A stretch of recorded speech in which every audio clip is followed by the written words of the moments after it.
La vida está llena de giros inesperados, y justo cuando crees que conoces a la gente, el destino da la vuelta a las cartas, dejándote indefenso ante la despiadada verdad.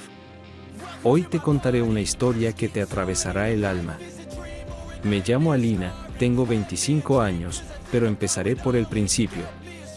Me casé pronto, a los 17, mi marido es 2 años mayor que yo. Fue mi primer amor del instituto, al menos eso creía yo. Sí, me gustaba, incluso me apasionaba al principio, y luego se convirtió en un hábito. Mi marido me llevaba en brazos, me sacudía el polvo, me cuidaba cuando estaba embarazada, así que me mimaba. Un año después de casarnos nació mi hija, yo no iba a la escuela ni trabajaba, y mi marido estudiaba y trabajaba. Es cierto que el dinero escaseaba, mi marido empezaba a hacer carrera y yo era guapa y, por tanto, caprichosa. Aparte de cuidar del bebé, no hacía casi nada en casa. Lo hacía mi madre, y no le gustaba. Empecé a fastidiarme de todo, de la casa, de la familia y de mi marido. En total vivimos con él 5 años, y con esos años me sentí completamente fría con él, aunque el hecho de que no le quiero, me di cuenta después del nacimiento de mi hija. Durante todo este tiempo solo dejé que me amara. Entonces un día me miré en el espejo y me di cuenta de que mi marido no era el hombre con el que quería pasar el resto de mi vida. Empecé a soñar con un príncipe rico montado en un caballo blanco, que nos llevaría a mí y a mi hija a tierras lejanas, donde me ahogaría en lujos. Me imaginaba a mí misma como una dama rica. Por supuesto, mi marido no era alcohólico ni barquero. No éramos pobres, pero tampoco lujosos, y yo quería más, para mí y para mi hija. Y así esperé a mi príncipe, maldito sea. Conocí a Vites, 33 años, sus padres emigraron a Suiza, donde vive ahora. Habla bien ruso, tiene su propio negocio de turismo internacional, una cadena de sus propios hoteles para turistas. Al principio él y yo solo nos carteábamos a escondidas de mi marido, pero luego nos comunicamos a través de Skype. Yo era una madre cariñosa todo el tiempo, fingiendo ser una esposa cariñosa y tierna, a pesar de que el sexo con mi marido se había convertido en parte de mi necesidad doméstica. Al mismo tiempo soñaba con mi príncipe, del que ya me había enamorado sin memoria y con una nueva vida de lujo. Y entonces llegó ese día tan esperado. Vites iba a venir a Polonia y se pasaría por nuestra ciudad. Yo estaba en la luna. Lo único que me asustaba era la conversación que iba a tener con mi marido, porque él me quería. Vites llegó una semana después de comunicármelo. Le recibí en el aeropuerto con un precioso ramo de flores, luego fuimos al hotel donde alquiló una habitación en clase business. Después dimos un paseo por la ciudad y volvimos a la habitación del hotel, que fue donde ocurrió todo por primera vez entre él y yo. Me sentí como en un cuento de hadas. Pasé 2 días en su habitación, apagué el móvil y no pensaba en otra cosa que en mi felicidad. 2 días después, Vites me dijo que había terminado sus negocios en Polonia, que volvía a casa y que estaba dispuesto a llevarnos a mí y a mi hija con él. A mí como su novia. Acepté inmediatamente, había un momento crucial para hablar con mi marido. Cuando llegué a casa, mi marido me atacó, diciéndome dónde estaba y todo, que ya había llamado a todos los hospitales y morgues y que me iba a denunciar a la policía. Pero entonces le dije que le dejaba porque había conocido y me había enamorado de otro hombre. Le dije que me iba con él y que me llevaba a mi hija. Cayó de rodillas, lloró, me rogó que pensara, pero me pareció tan patético en ese momento. Le dije que no se humillara, que no se avergonzara y que aceptara todo como era. Lo único que tenía que hacer era dar su consentimiento por escrito para que su hija se fuera al extranjero. Me dijo que si yo lo decidía, podía irme, pero que no me daría a su hija. Hice un berrinche, le llamé perdedor, que por culpa de sus estúpidos celos y su resentimiento privaba a su hija de un futuro brillante. Entonces empecé a convencerle de que no estaba privando a su hija, que ella podía venir con él de vacaciones y él podía venir a visitarnos, incluso estábamos dispuestos a pagarle el viaje, que no iba a privar a mi hija de su propio padre. Hablarían por Skype al menos todos los días, pero mi marido era reacio. Volví a Vites y se lo conté todo llorando. Vites se apresuró a consolarme y me sugirió que nos fuéramos, pero sin mi hija por ahora, que miráramos a nuestro alrededor, que viviéramos con él allí un par de meses o 3, y que volviéramos para solicitar el divorcio, y entonces encontraríamos la manera de recuperar a nuestra hija. Si es necesario, tirar el dinero a su marido, y si él no está de acuerdo, encontraremos otra manera de hacerlo sin su consentimiento. Ya ves, esto es Polonia, donde todo se compra y se vende, hasta las elecciones en el país.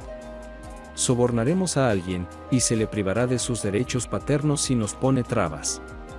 En ese caso, no volverá a ver a su hija. Pensaremos en algo. Le dije que tenía que hacer las maletas. Se rió y dijo que solo se llevaría mis documentos, y que compraría todas las cosas que quisiera a mi llegada. Cosas viejas para que se las dejara aquí, junto con la antigua vida, a mi marido como recuerdo. Que las mirara y recordara a la mujer que perdió. Estas palabras me hicieron sentir por primera vez un remordimiento de conciencia, porque mi marido no era culpable de nada. Cuando volví a casa a por mis documentos, empecé a convencer de nuevo a mi marido para que dejara que mi hija se fuera conmigo. Le dije que millones de personas se conocen y se separan. Admití que sí, que estaba siendo mala con él. Incluso le pedí que me perdonara, pero que no debíamos privar a nuestra hija de una vida mejor por ofensas innecesarias. Pero no quiso escucharme. Empezó a hablar de nuevo de pensar, dijo que era un borrón y que estaba dispuesto a perdonármelo todo. Pero ya no me importaba. Le dije que volvería y que continuaríamos la conversación en el juzgado. Justo antes de irnos, Vites me dijo que teníamos que pasar por su hotel en Turquía de camino. Habían surgido algunos imprevistos, solo por un día, para solucionar algunos trámites, y desde allí volaríamos a Suiza, y al mismo tiempo nos relajaríamos. Me alegré. Cuando llegamos a Turquía, nos recibieron en el hotel y nos acompañaron a su habitación, que me dijo que era la suya. Trajeron champán y un desayuno ligero, pero él abrió una botella, sirvió copas y dijo, brindo por una nueva vida. Después del champán me desmayé, se me nublaron los ojos y me quedé dormida. Ese fue el final de mi cuento de hadas y el principio de una auténtica película de terror. Me desperté en una habitación sin ventanas, completamente desnuda en el suelo, sin mi teléfono ni mis documentos. Al cabo de un rato, entraron 3 tipos de nacionalidad eslava y me felicitaron por mi llegada. Empecé a gritar, a protestar, a llamar a Vites, y me dijeron que no conocían a ningún Vites y que ahora era de su propiedad. Entonces me golpearon y abusaron de mí. Esto duró 2 días, en los que me tuvieron en esta celda completamente desnudo, golpeándome, maltratándome, apuñalándome con alguna basura. Todavía tenía una mala percepción de la realidad de lo que estaba ocurriendo. Al principio pensé que era solo una pesadilla.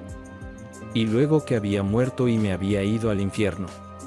Pero estaba equivocado. Solo era el purgatorio, y el verdadero infierno me esperaba más adelante. Unos tipos entraron y me llevaron a la ducha, me hicieron lavar, luego me arrojaron algo de ropa y me exigieron que me vistiera. Luego me llevaron a una habitación donde estaba sentado un hombre de unos 45-50 años de nacionalidad sureña y me informó de que a partir de ahora yo era carne, que mi vida estaba en sus manos y que a partir de ese día trabajaba para él. Me preguntó si tenía idea de para quién trabajaba. Más tarde supe que ese mismo Vites, o como se llamara, formaba parte de un grupo de correos que entregan chicas guapas para la prostitución, no solo de Polonia, sino también de Bielorrusia, Moldavia, Rusia, República Checa y otros países. Las atraen con el pretexto de un trabajo, una carrera artística o, como en mi caso, una vida nueva, hermosa y fácil. Y luego las venden en burdeles. Aunque hay bastante gente dispuesta a ir, no les interesan las drogadictas ni las chicas pasionales. Eligen a las limpias y guapas, y no les importan las casadas. Y así, cuando protesté diciendo que no me prostituiría, volvieron a pegarme. Y luego me pusieron fotos de mi hija en la cara y me dijeron que si me negaba a trabajar, si intentaba huir o suicidarme, había gente suya en mi ciudad, conocían mi dirección. Me encontrarían y rehabilitarían a mi familia. Luego me obligaron a llamar a mi marido y decirle que había encontrado la felicidad, que tendría mis propios hijos, que ya no me interesaban ni él ni mi hija. De nuevo me recordaron a mi hija, preguntándome si realmente no la necesitaba. Hice lo que me dijeron. Mi marido me dijo que no volviera a llamar y que olvidara el número de una vez por todas. Al mismo tiempo, este tipo me dijo que si era inteligente, obediente y hacía un buen trabajo, me darían una buena prima. Lo que siguió fueron 6 meses de infierno. Me vendieron como ganado en el mercado, la intimidación, la humillación y las palizas se convirtieron en la norma. Varias veces me quedé embarazada, aborté y luego me esterilizaron a la fuerza y ahora ya no puedo tener hijos. La mayoría de mis clientes eran pervertidos, sádicos y cabrones, a veces incluso varios a la vez. Me dolía y me daba asco pensar en ello. Al cabo de 1 año y medio conseguí salir de aquello. Me llevó un cliente, mi compatriota, un hombre mayor, que dijo que me parecía mucho a su hija, y le conté mis desgracias. Me sugirió que huyera, pero le dije que no, que matarían a mi familia. A lo que él respondió convencido que amenazar a mi hija era solo una amenaza y un farol. Cuando una mujer abandona a su marido y a su hijo y se escapa con su amante, no es algo extraño para nadie, así que es poco probable que a alguien le importe un bledo, pero cuando hay violencia física contra un miembro de la familia, pueden salirse con la suya. ¿Y qué sentido tiene hacer algo con mi hija después de que se escape? Para colgarse otro problema, no se arriesgarán. En general, me persuadió, y consiguió engañarme y llevarme a la embajada. Y como me enteré en el acto, este hombre era un oficial de reserva de los servicios secretos ucranianos, y comenzó su carrera en el KGB soviético. Me devolvieron el pasaporte, tenía la cantidad normal de dinero que había ahorrado durante 1 año y medio, y regresé a Polonia. Pensé que era el final de mi pesadilla, pero no fue así. Había otras personas viviendo en la dirección donde solía vivir con mi familia. Me enteré de que mi marido me había dado por desaparecida, había pedido el divorcio, había vendido el piso y se había comprado uno nuevo, más grande y en una zona más prestigiosa. Se llevó a mi madre a su casa y se quedó con la custodia de mi hija. Me sometí a un tratamiento completo de rehabilitación, primero en una clínica y luego en un sanatorio. Los psicólogos trabajaban conmigo, tenía dinero y aprendí a ser peluquera. Se lo conté todo a la policía e incluso presenté una denuncia, pero me prometieron lánguidamente que la Interpol se ocuparía de ellos.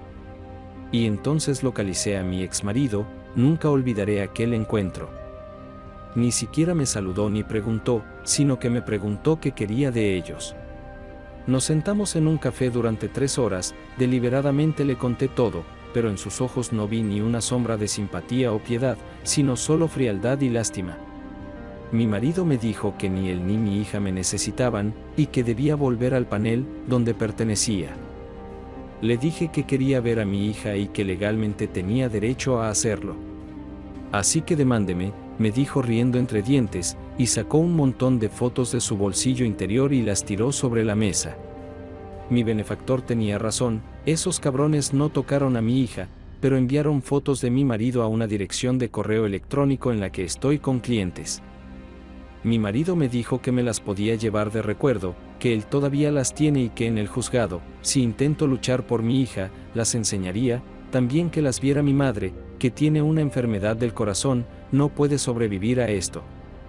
Además, grabó toda nuestra conversación en el teléfono, donde derramé su alma, con la esperanza de perdón, comprensión y simpatía. Nunca había visto a mi marido así, siempre ha sido para mí un cuerpo blando, dispuesto a pasar por encima de sí mismo, a perdonar cualquier cosa. Pero aquí vi ante mí a un hombre completamente diferente, cruel, frío, que no ocultaba su lástima y odio hacia mí, a pesar de que una vez me había amado. Por supuesto, por una parte le comprendía, le había traicionado, pero había pagado el precio. Mi marido me dijo que no volviera a entrar en nuestra vida, o de lo contrario todo el mundo lo sabría, incluso mi hija. Le dijo que yo estaba muerta, que antes de mi traición era una esposa cariñosa y una madre solícita, que dejara que mi hija me recordara así. mejor que piense en su madre como muerta que como la que traicionó a su familia, se fugó con su amante y se prostituyó, aunque esto último no fuera por voluntad propia. ¿Qué más da? Intenté hablar con mi madre, pero no encontré ni comprensión ni simpatía. Me dijo que no me atreviera a acercarme a la hija que abandonó y que no la convenciera de que no era así. Ahora ni siquiera sé qué hacer. A menudo pienso en todos los buenos momentos que pasamos con nuestra familia y con mi marido. Cómo era amable conmigo, pero yo no lo apreciaba. Y me pregunto si merece la pena luchar. Tengo muchas ganas de ver a mi hija, la echo mucho de menos, y a mi marido también. No juzgo su comportamiento y no espero que me perdone nunca, pero me quedé sola. ¿Qué hago ahora? Me arrepiento de todo. ¿Cuál es la conclusión? Actualmente trabajo como peluquera en un salón de alta gama. Divorciada. Mi única hija vive con su exmarido y yo estoy en el piso de mi difunta abuela. La madre también vive en casa de su exmarido y no tienen contacto conmigo. Tampoco me dejan ver a mi hija. Bueno amigos, ya os advertí que la historia sería espeluznante. ¿Verdad? No sé a vosotros, pero a mí me ha costado leerlo, por si os interesa. No sé si porque es una narración en nombre de una chica, de una mujer, o porque con cada nueva frase me daba cuenta de que, por desgracia, esta historia bien podría ser real. ¿Me entendéis, amigos, verdad? Pero por desgracia, esta es nuestra realidad y no tenemos otra. En cuanto al protagonista de esta historia, espero vuestros comentarios y seguro que una vez más, vuestra opinión es la misma que la mía. Sí, es una situación indignante. Indignante,